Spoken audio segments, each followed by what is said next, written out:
Alors, le titre de la conférence est « L'islamophobie, déni ou défi ». En réalité, il y a deux sous-questions. La première, l'islamophobie est un déni. Okay. Pour cette question, je vais inviter Kenza Isnasni, une jeune Belge, skerbécoise, née en Belgique, citoyenne du monde, qui va nous raconter, qui va partager plutôt avec nous un vécu, quelque chose qui l'a profondément marqué, mais qui n'a pas arrêté de lutter contre les discriminations, la haine. Donc, j'invite Kenza à prendre la parole.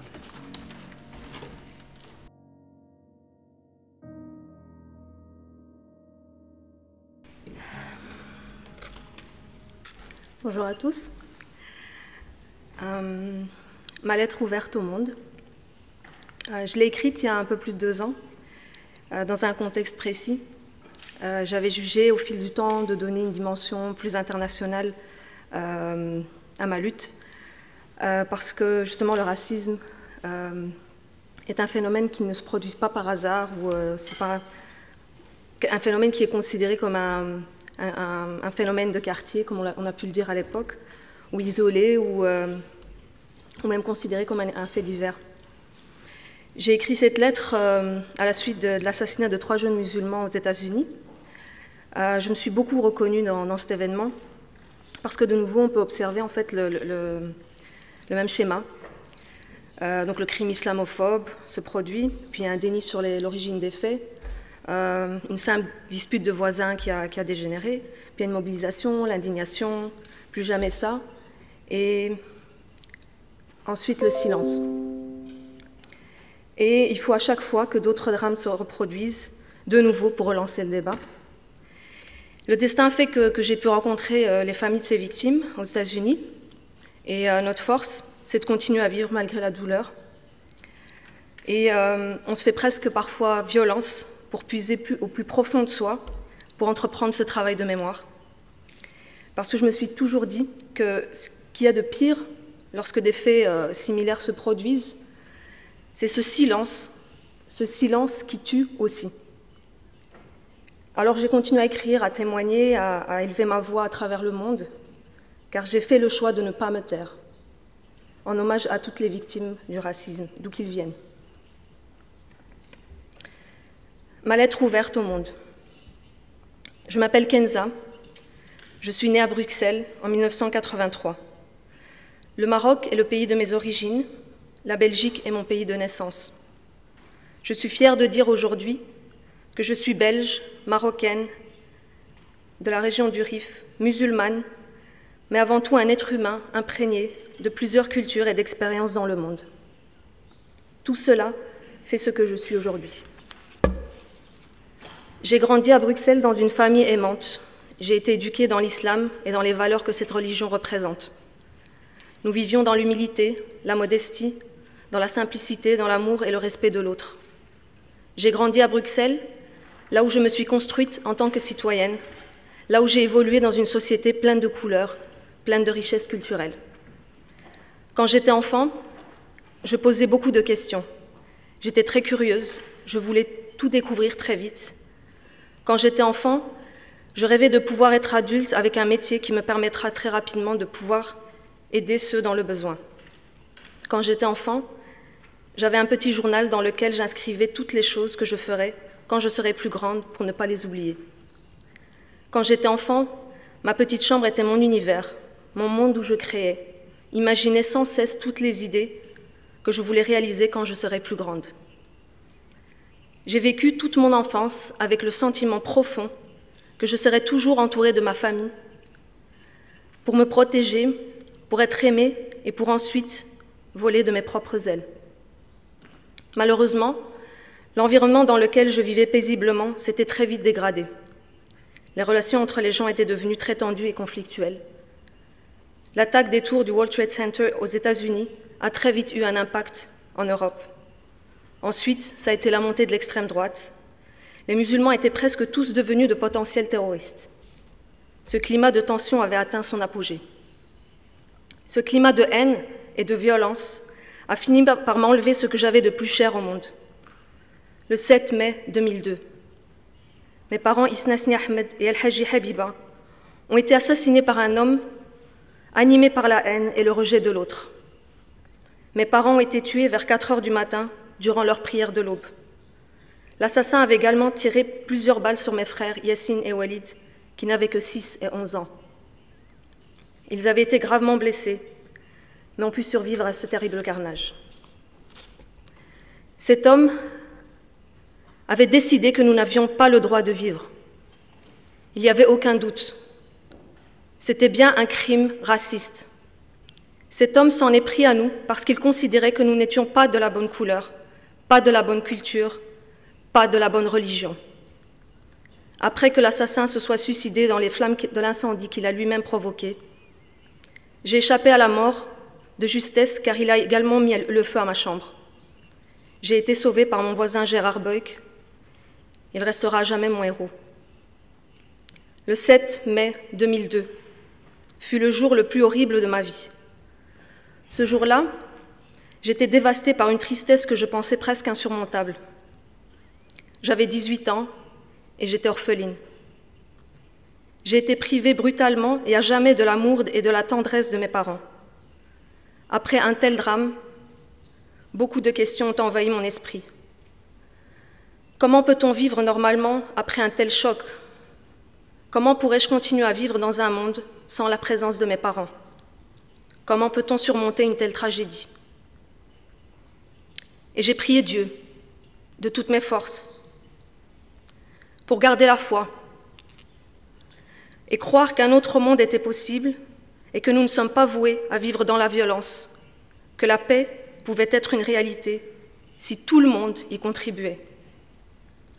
Durant les années qui ont suivi la mort de mes parents, j'ai essayé de me situer dans le monde qui m'entoure. J'ai essayé de réfléchir à ce qui pourrait avoir du sens pour moi. J'avais la conviction que je devais porter un combat pour honorer la mémoire de mes parents. J'avais l'impression que j'avais une responsabilité et que je devais faire connaître l'histoire de ma famille au monde entier. Je me suis battue de toutes mes forces pour faire que ce drame serve de leçon. Je voulais faire savoir à tous que mes parents avaient un jour existé parmi nous et qu'ils avaient aussi contribué à une société juste et tolérante. Je voulais faire savoir que toute une génération de parents, nos parents, travailleurs immigrés, s'étaient battus pour obtenir des droits et pour nous offrir un avenir meilleur. Cette histoire est la nôtre et la vôtre aussi. Elle fait partie de la mémoire collective de l'ensemble des citoyens belges. J'ai dû faire face à beaucoup de déceptions, mais j'ai aussi rencontré beaucoup d'amour, de fraternité, de leçons de vie, de solidarité. J'ai appris à être humble face à la vie, pour lui donner un sens. J'ai effectué plusieurs voyages humanitaires parce que j'étais en quête de vérité. Je voulais comprendre comment tous ces conflits se produisent dans le monde. Comment peut-on arriver à prendre une arme et tirer? Je me suis laissée guider vers ce qui avait le plus de sens pour moi. Mon engagement pour la Palestine m'a appris la plus belle leçon de toute ma vie. Je me suis rendue là-bas pour être proche de leur souffrance, pour finalement comprendre ma propre souffrance. Je me suis sentie plus forte et plus déterminée dans mon engagement pour un monde meilleur. Les Palestiniens m'ont appris à rester dignes malgré la souffrance et la douleur. C'est peut-être utopique pour beaucoup de personnes, car nous faisons encore toujours face à autant de violence. Mais si j'ai choisi de ne pas baisser les bras, ce n'est pas seulement pour résister, mais c'est aussi pour faire prendre conscience que personne n'est à l'abri d'une telle tragédie. Il m'est insupportable de constater encore trop d'indifférence et de silence face aux violences racistes qui continuent de faire la une de l'actualité. Il est insupportable de se faire discriminer suite à un entretien d'embauche. Insupportable de voir des écoles exclure des filles parce qu'elles ont fait le choix de porter le foulard. Il est insupportable de voir certains médias stigmatiser les citoyens de confession musulmane à grand renfort de raccourcis. Nous avons besoin de signaux forts pour endiguer la montée du racisme. Nous avons besoin d'actes concrets, que chacun prenne ses responsabilités. J'ai vite compris qu'il faudra du temps pour trouver des réponses à mes questions. Et surtout, qu'il faudra que je me batte pour un jour trouver une paix intérieure. J'ai compris qu'il faudra que je m'attende à des moments de doute, de découragement, mais je n'ai jamais renoncé et je ne renoncerai jamais pour porter la vérité, pour porter ce vrai message d'espoir qui nous rassemble tous. Gandhi a dit « Sois le changement que tu veux voir dans le monde ». Cette phrase a souvent résonné dans ma tête, dans mon esprit, et je suis donc revenue à moi, à ce qui fait que je suis un être humain pour renforcer mes convictions, pour ensuite les partager. Je me suis accrochée à ma foi, à ma religion et aux valeurs qu'elle représente, aux valeurs de paix et d'amour. C'est grâce à cela que j'ai pu retrouver cette paix intérieure. Vous savez, lorsqu'on sent cette énergie spirituelle, on n'a plus peur, on n'a plus de raison d'avoir peur. Tel est mon rapport à ma religion, tel est le vrai sens de l'islam. Aujourd'hui, il est important de dialoguer, de prendre conscience que ce qui nous rassemble tous, c'est notre humanité. D'où que l'on vienne, il faut apprendre à pouvoir s'accepter tel qu'on est, avec nos différences, avec nos valeurs. Tel est mon message tant que je serai en vie. Mon âme est terriblement attristée lorsque je constate que les crimes racistes continuent de sévir. J'ai eu une pensée particulière en écrivant cette lettre pour Dia Barakat, Yusur et Razan Abu Salha, ces 3 jeunes Américains musulmans tués aux États-Unis, en Caroline du Nord, et toutes les autres victimes de l'islamophobie dans le monde. Je suis restée sans voix pendant plusieurs jours, sans pouvoir mettre des mots sur ce terrible événement. J'étais quasiment en état de choc. Pendant plusieurs jours, toutes les images du drame qu'a connu ma famille ont défilé dans ma tête. J'ai eu l'impression de tout revivre comme ce jour où cet assassin est entré dans notre appartement pour abattre mes parents. Cela veut tout simplement dire que cela peut arriver à n'importe qui d'autre. Le constat est là. Et c'est pour cette raison que tout le monde est responsable. Que l'on cible une mosquée, ou une église, ou une synagogue, nous devons tous nous indigner de la même façon et condamner avec la même fermeté. Aujourd'hui, je partage mon expérience car je suis certaine que nous avons tous un rôle à jouer. Je suis certaine que chacun d'entre nous peut contribuer à construire cet autre monde auquel je crois. Cet autre monde où le respect, la solidarité, la fraternité pourront être ces vraies valeurs qui nous lient ensemble d'où que l'on vienne. Mes parents sont toujours présents dans mes prières et dans mes actes. J'honorerai leur mémoire jusqu'à la fin de mes jours.